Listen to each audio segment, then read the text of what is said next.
En este recorrido vamos a desglosar el argumento de un texto teológico sobre un concepto que es, bueno, fundamental, la voluntad de Dios.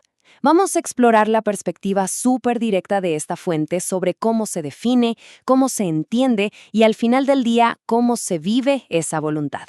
El texto arranca con la pregunta central que busca responder. Y ojo, no es una cuestión abstracta o filosófica. Según el argumento que se presenta, es una pregunta con consecuencias, digamos, eternas. Así que vamos a ver cómo la fuente aborda este tema. Bien, a ver, profundicemos un poquito. El punto de partida del texto es clarísimo. La voluntad de Dios no es algo que uno tenga que adivinar o sentir. No, no, no. Se afirme que está ahí, de manera explícita y completa, en un solo lugar, la Biblia. Este es, digamos, el cimiento de todo el argumento que vamos a analizar. Bueno, entremos a la primera sección. Comprender este concepto desde la perspectiva de este texto va mucho más allá de un simple ejercicio académico. Se nos presenta como la clave para la vida misma. Aquí está el punto crucial. La conexión es directa, sin intermediarios. La fuente argumenta que leer la Biblia sin entender cuál es su voluntad es como no haberla leído. El entendimiento no se puede separar de la acción. Es un proceso. Oír lleva a obedecer, y esa obediencia es en sí misma la manifestación de que se vive en esa voluntad. Ahora, pasemos a por qué el texto insiste tanto, pero tanto, en la importancia de entender esto. Es aquí donde se ponen sobre la mesa las consecuencias de ignorar, o peor aún, de malinterpretar la voluntad divina.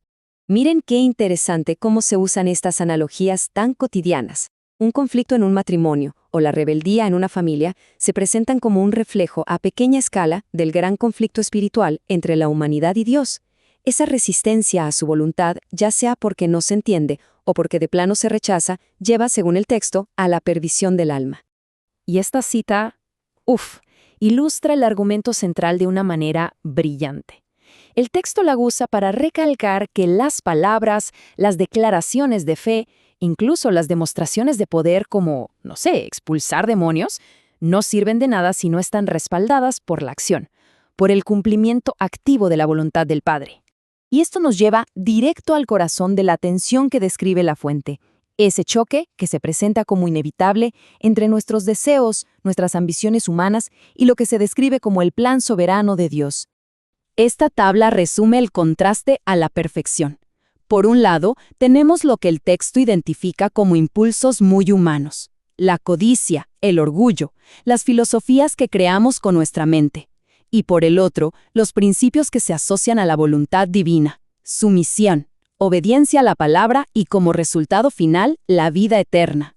Ojo, porque este es un punto crítico. El texto lanza una advertencia bastante fuerte.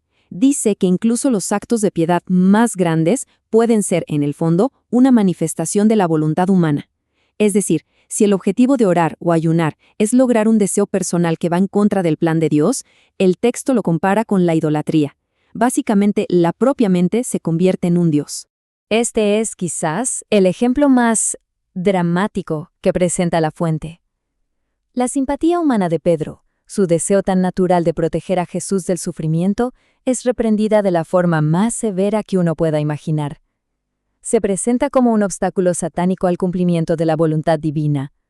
Esto nos muestra qué tan absoluto es ese conflicto.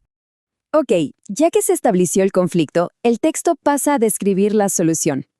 Vamos a analizar ahora cómo se articula ese camino práctico para vivir, de acuerdo con la voluntad de Dios. La fuente lo desglosa en un proceso de 3 pasos, que, a primera vista, parece simple. Primero, el conocimiento, que viene exclusivamente de la Biblia. Segundo, el entendimiento, que es clave. Y tercero, la acción.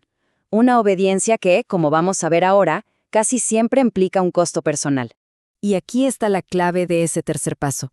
La obediencia, en este contexto, no es una rutina cómoda ni fácil, para nada. Se describe como un acto que, por naturaleza, implica sacrificio, peligro o persecución. Aceptar la voluntad de Dios es, en esencia, aceptar el riesgo que viene con ella. Y estos ejemplos del texto sirven justo para ilustrar este principio. Para Abraham, el riesgo fue perder a su propio hijo. Para Sara, la vergüenza social y un desafío físico monumental. Para Mateo, la pérdida de su trabajo, de su sustento, de su seguridad. En cada uno de estos casos, el llamado a obedecer vino de la mano de un riesgo personal enorme. Esta historia se presenta como el modelo de sumisión perfecta. El deseo del leproso de ser sanado está completamente subordinado a la voluntad de Jesús. Él no exige, no reclama, simplemente presenta su situación y se somete al plan divino, sea cual sea. Y la respuesta, quiero, se convierte entonces en la manifestación de esa voluntad soberana en acción. Y así, el argumento cierra el círculo. Reafirma su idea inicial de una forma muy contundente. La Biblia no es un libro más entre muchos. Se presenta como único en su clase, no como un texto filosófico para debatir, sino como el manual de instrucciones directo del Creador, que revela el camino hacia la vida eterna. Y cerramos nuestro análisis con una pregunta que sale del mismísimo corazón de este argumento. Si la obediencia tiene que ser un acto consciente y deliberado, ¿en qué punto las acciones religiosas se convierten en meros rituales, en un hábito vacío de esa intención que la fuente considera tan, pero tan esencial? Una reflexión que, queda resonando.